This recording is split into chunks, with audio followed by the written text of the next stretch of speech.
You are watching Sipping Off the Cuff on TequilaAficionado.com and Tequila Aficionado Media. I'm Alex Perez in Southern California, and this is Mike Morales here in San Antonio, Texas. Alex. We have been beside ourselves, Alex, you and me, on the complete, almost complete Don Amado line. Tonight we're going to be tasting the Pechuga. Pechuga. Now, for those of you who are Hispanically impaired, Pechuga means Breast. as in chicken breast. Okay, but this is an unusual Pechuga because you don't necessarily. It requires a third distillation ordinarily, and sometimes they use a chicken breast or a turkey breast. As a matter of fact, the guys from Gracias a Dios have just put out a Pechuga made with Texas barbecue. I Whoa. know. I have been promised a bottle, so I'm So not it's, sure. so it's infusion. It's Infusion. yeah. So this one though is interesting because, and I've heard of these types of pechugas before, but I've not had one of this type. It's made with wild fruits and spices. This particular mezcal, adding wild apples, almonds, cloves, cinnamon, and other fruits and spices to a third distillation of their Highland Rustico mezcal. So the Rustico is the base spirit for this one, for the Pechuga. So that's the difference, and it is a third distillation. I like how on the label it says 100% pure Espadín agave, fruits and spices, contains no animal fats or other animal byproducts. Okay. So it's vegan. It's vegan.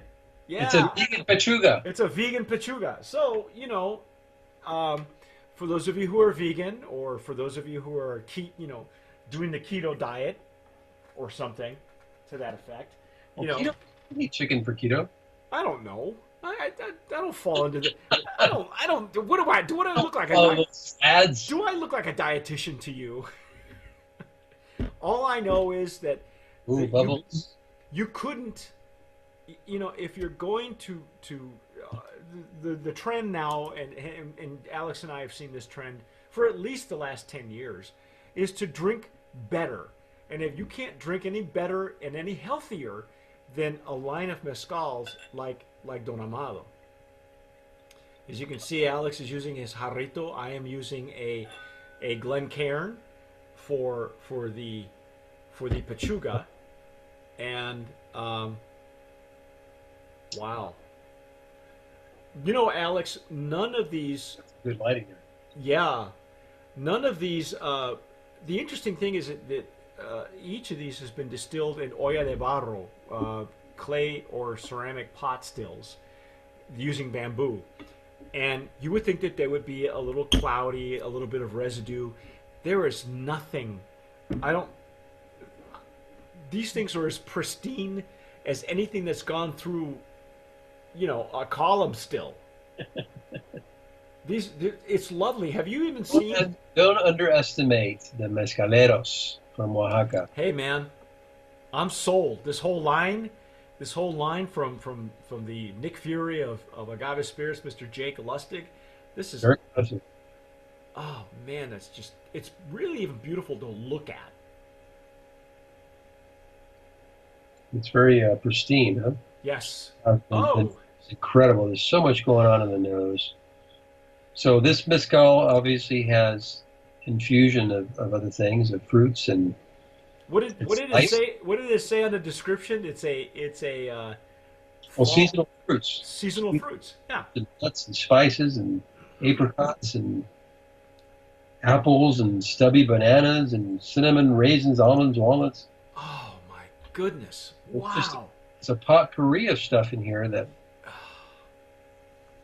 it's like a blend. It's a veritable cornucopia. It's a cornucopia. Oh, I just picked up the banana. Yeah, it's like in the center. Yeah, it's like It's not. now it says it's got nuts in it, but that's going to be unusual to see to pull out nutty aromas in It's a. a bit nutty. I mean, what does a nut smell like? Unless it's roasted. Well, fresh nuts, fresh peanuts, fresh. Most nuts are poisonous. They have to be cooked. Like macadamias, and I think almonds. If you don't, if they're not roasted first, they could kill you. So I don't know. So the first guys that tasted that almost died. Let's hope not. Oh my goodness! Now this is a lot spicier. I do get cloves out of it. It's much more. I think in the rustico, I was able to pull out a little bit of anise, but that was probably from the plant itself, not necessarily anything that they were doing. It's But kind of, this isn't it? has a third distillation for. Oh man, the nose in the center, right down the middle. Wow. So tropical, isn't it? Yeah, yeah. It's They're like almost like minty or citrusy. You know what? Didn't you say apricots? apricots. Yeah. Yeah, because it's not necessarily herbal, but Cloves. it's not necessarily citric either. It's almost like winter seasonal stuff. Yeah. I'm gonna go for it. Ah. Mm.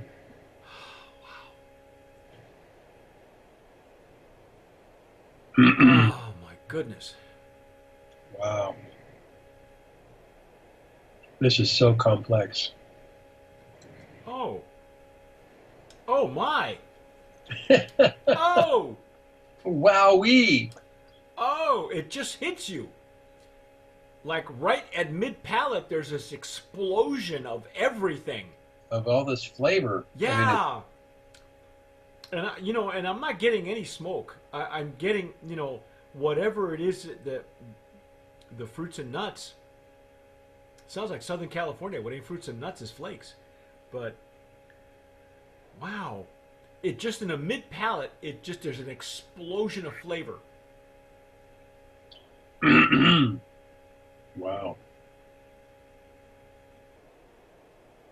Just a little hint of oiliness too on the palate.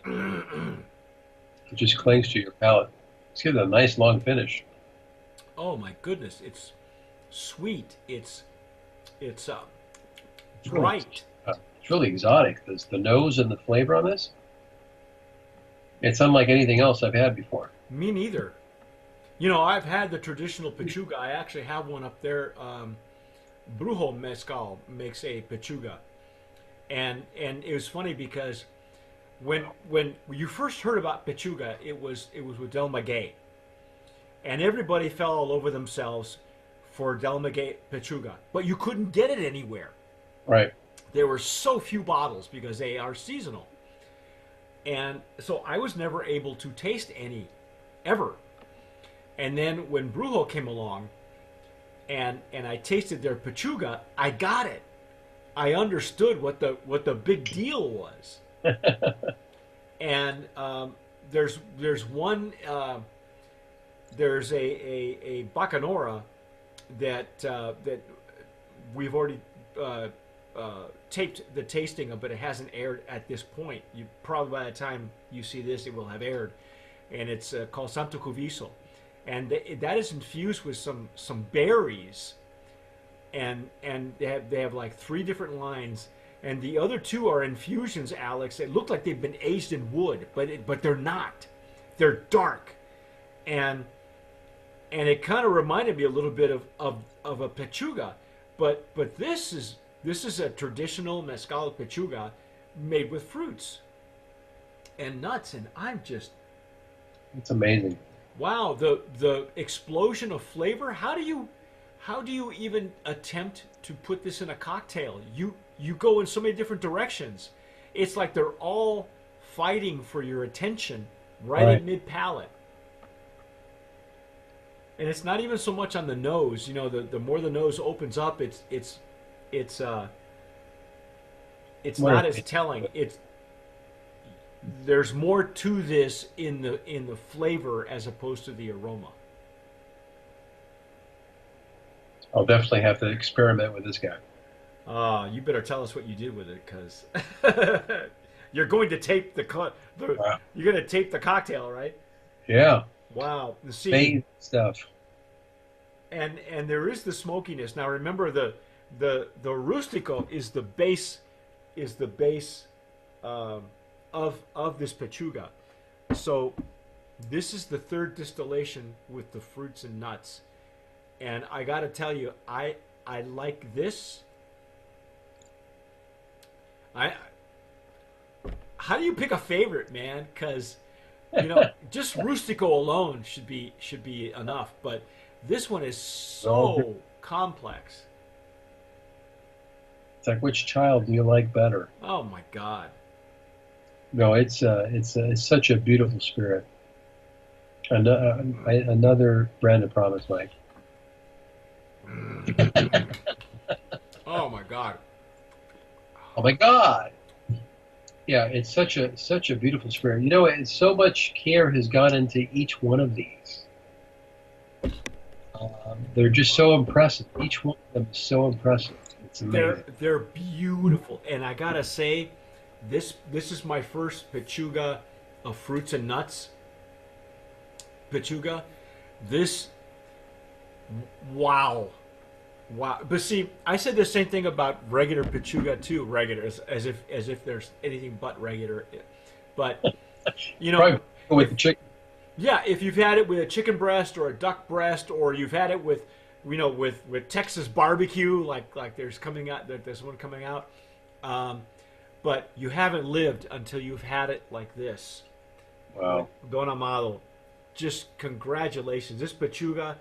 So what are we looking at? Same price as all the others? It looks like the same price. Let's see.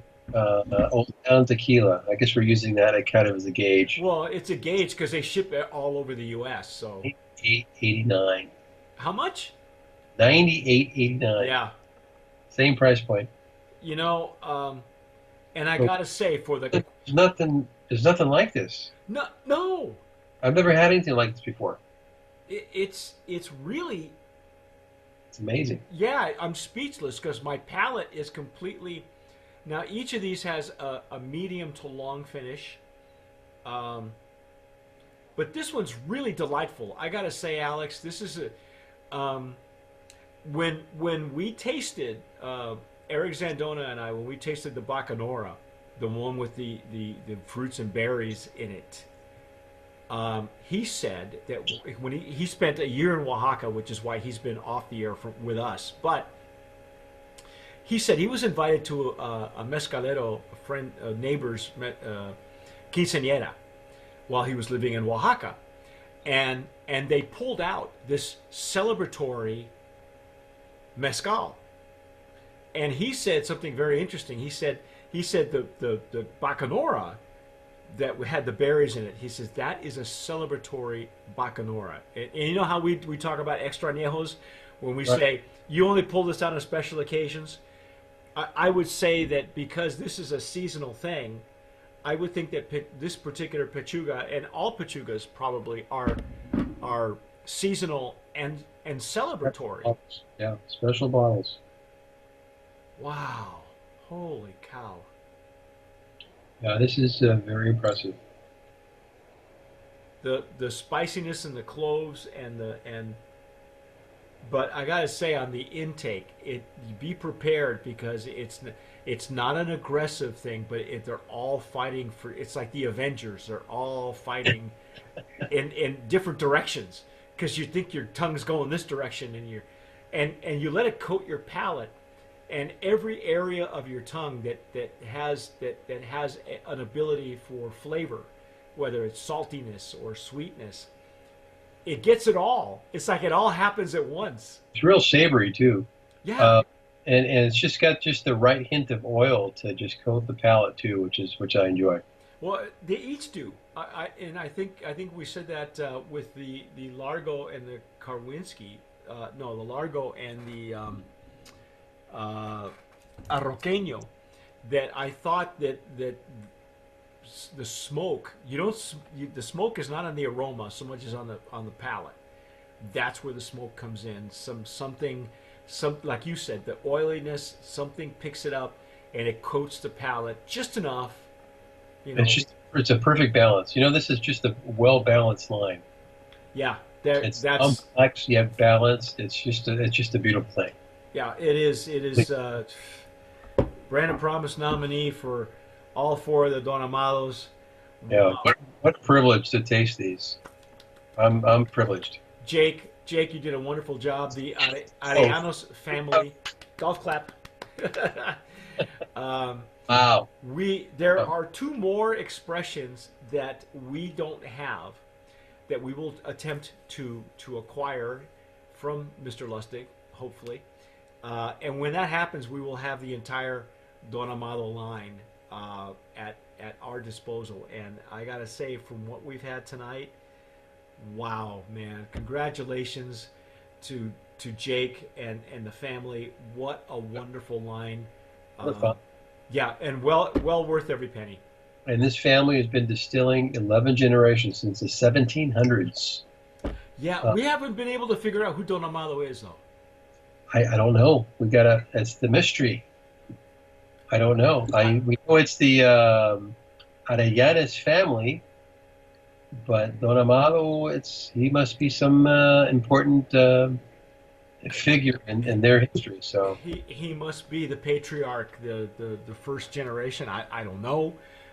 Maybe I'll get that from Jake. I'm hoping that I can get in touch with him and maybe have him interview him for Open Bar. He's a real interesting guy, a very numbers oriented guy, but he knows his business inside out. He's also responsible, if you folks are familiar, to Artenome. He's responsible for bringing that in as well as Fuente Seca. love Artano. Yeah, all the Artenome lines. So he's kind of a genius, but hopefully he'll spend some time with us this year. But that's our take on Don Amado, the four iterations that we have for his line. We are going to baby this. If Alex makes any cocktails with it, he'll let us know because I think he's gonna start filming his cocktail. Yeah, that's a purr. It purrs. It purrs. Uh, Alex and I are both cat guys. Anyway, that's our take on Don Amado. I'm Mike Morales here in San Antonio. That gentleman is. Alex Perez in Southern California. You've been watching and listening to Sipping Off the Cuff on TequilaAficionado.com and Tequila Aficionado Media. And as always, sip wisely.